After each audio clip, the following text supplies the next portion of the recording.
A narcissist never apologizes unless there's something that they can gain out of it. So the fact that he would go through verbal abuse, he would have that mental, emotional abuse on you, and then come back and do some type of an apology, it was probably a way just to reel you back in. It was probably a way to help control you, to help build that trauma bond and get to the place where you would start putting up with more and more and more. Because what happens is you have someone who they'll mentally or emotionally abuse up to a certain level, then they come and they apologize. That way that level feels slightly normal. Then they'll abuse a little bit more. They'll get to emotional abuse a little bit more. Then they'll apologize, and then that level still becomes like the norm, and everybody thinks like, oh, we're better. And then soon, like after a period of time, the mental and emotional abuse are going all full stream, and it feels normal, and it feels like, oh, well, they apologize. It's a really manipulative way to be able to justify it. All right, so good question here. Can you sicken a narc with kindness? So typically I would say no. You can't really sicken them with kindness, because when you're kind to the narc, when you're kind to them, oftentimes that's going to change their response to a place where they start raging, they start getting angry, they start getting upset, because they're not getting the reaction that they want out of you. They're not getting the response that they have been so used to for a period of time of controlling and getting out of you. So a lot of times when you give them kindness, love, and affection, they're just like, perfect, I'm getting what I want. And oftentimes it'll turn into like this rage cycle, because they're getting what they want, but then they're also not controlling you. I haven't seen consistency of someone saying like, oh, I used kindness and it fixed it. No, it typically doesn't fix it, because all they're doing is thinking about themselves and wanting to manipulate other people. Yeah, so I still struggle with stuff. I mean, narcissistic stuff. I still struggle with gaslighting or like wanting to manipulate. Probably the biggest one would be gaslighting and like wanting to lie, because those after a period of time just feel like a knee-jerk reaction. Just feels like something that is safe, is like familiar. It's something that like easily is like pulled back to. And so every single day fighting those urges, fighting those thoughts or feelings or whatever of wanting just to run or escape from being vulnerable or from being open with my wife or with others can be really hard. And it can be really hard trying to work through that and get to the place where every single day I fight for truth, and I fight for vulnerability, and I fight for being like honest and real and raw with everything that's going on in my life. So I still have those tendencies and the stuff that I have to fight and work on each and every day. So after our first counseling session, we walked out and I was like, look, we're healed, we're all good. No, that's not the case. So if you're with a narcissist and you're going to counseling together, one, you probably need to stop, because they're going to lie, manipulate, and gaslight the therapist, make you the bad person, and rage at you whenever they leave, showing you that you are the reason that they're the way they are. So I don't recommend you going to therapy with a narcissist. They need to be doing it on their own. My wife and I have gotten to a place where we've started going to therapy together, but that's after about a year or so each, with both of us going to individual counseling, individual therapy, to getting to the place of saying, hey, we actually want to work on the marriage, versus one of us lying and being fake about it. So I'm no longer lying and being fake about it, and I'm actually here trying to change, trying to build awareness, healing, growth, and change, and work on myself to get to the place where we can learn how to grow, how to continue on with our marriage in the right way. So for me, I used to think that I was just really good at moving on from stuff. I would just be like, things don't really affect me. I just process it and then move right on. It wasn't until later that I started realizing as some of it was narcissism of why I was able to just move on so quickly. That's the hard thing with the narcissist, is they'll hurt you, they'll scream at you, they'll walk out the door, they'll come back a couple minutes later, and they'll be completely different, because in their mind it's over. It already happened, moving on. So you're no contact, and all you can think about is just going back. Trust me, that's not uncommon. That's something that a lot of people deal with, because they're in something called a trauma bond. They're in something that has enslaved them with the lies that the narcissist has put around them, to a point that all they want to do is go back to their abuser. All they want to do is go back to the person that hurt them and that didn't treat them right. Trust me, you can make it through. There is a way for you to survive this. There is a way for you to get to the place where you have healing and you have change in your life. It's not going to be easy, but it's going to be a lot easier once you get through it than dealing with the same abuse day in, day out, than dealing with the lies, than dealing with the manipulation, than dealing with the lying and the cheating. And that's what I'm here for. I'm here to try to help people understand that and help people get through that trauma bond to be able to break free and to be able to live a better life. So the silent treatment is another manipulation tactic that a lot of narcissists use.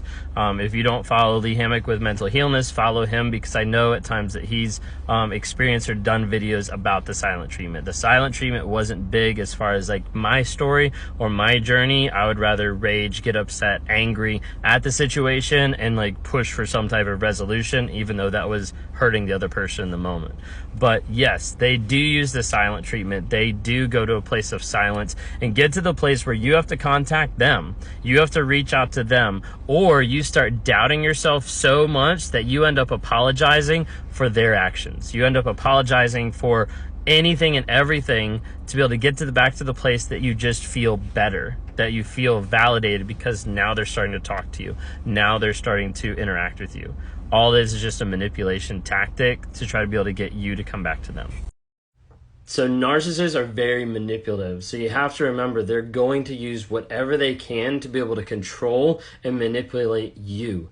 So if they're going to do that by at times withdrawing sex, withdrawing emotion, a lot of times they'll build stuff up. You might have great sex at the beginning of the relationship, or they might feel like you were top of the world and really connected love-wise at the beginning of the relationship, and emotion was great and everything like that. Then they start pulling back. They start pulling back the sex, pulling back the emotion, whatever it might be. They start pulling those things back, and as a result, you come back wanting more. That makes them feel like they're valued. That makes them feel like they're number one, because there's someone that's coming to them to be able to get something. Feels like they're in charge, feels like they're in control. It makes the other person be the supply.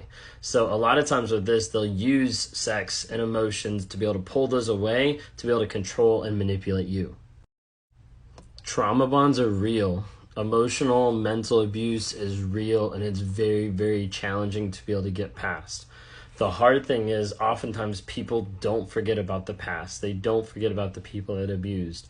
But there is ways to be able to work through it, to be able to process it, and to be able to help get you to the place that you can move on with your life and be the best person you could possibly be. First off, get into therapy.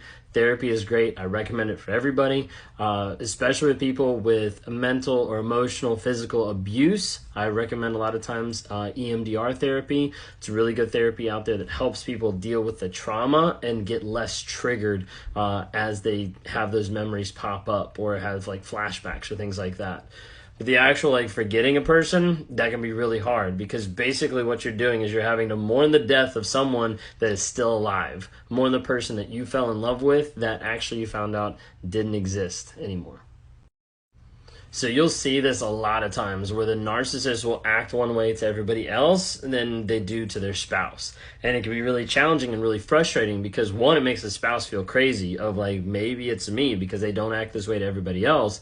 And two, it makes a false image that the narc loves to be able to keep, and the narc is prone to be able to do whatever they can to protect that image around other people. So to other people, they might appear empathetic, they might appear caring, and all this is just a facade. It's just a mask that they're putting over their face so that other people think that they actually have a good relationship with you, or that they actually are a good person, or whatever it might be, that they're actually trying to manipulate other people's perspective of them.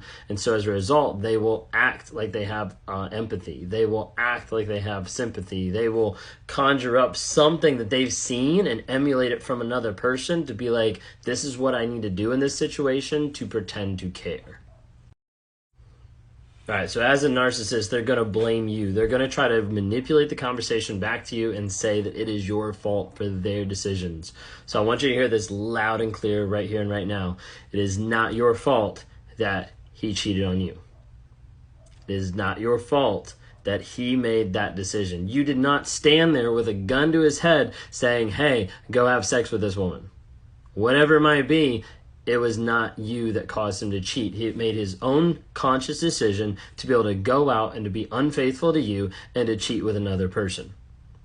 So the fact that he's coming back and he's saying like, "Oh, I want us to work out," okay, I'm calling BS on that, because if he wants it to work out, he's going to learn that he can't blame and he has to own his own shit and understand that he's got to be able to listen to other people. So that means he needs to get into therapy. He needs to get into therapy on his own, not together, on his own, and he needs to show daily consistent change and vulnerability, or it's just BS. All right, it's interesting you should mention this, because I was talking with my therapist the other day about like emotions. We were talking about like tears and like when those pop up and things like that. And for me, up until about a year ago, before that, there was literally almost no tears in my life. There was no like emotion, no kind of like emoting of anything, like no eye leakage or anything like that. So much to the place that like if I actually teared up or something like that, it would be a joke kind of growing up of like, oh, like let's write it down the calendar because we haven't seen him cry. So going to funerals, going to things. So the two main funerals that I've been to recently, well, one's recent, one's not, were my two grandparents. My two grandfathers passed away. One of them I was by his bedside a few hours before he passed away. The other, I went to both funerals, but at both funerals I didn't shed a tear. I didn't cry. That event was over and past, and so in my mind I kept moving on.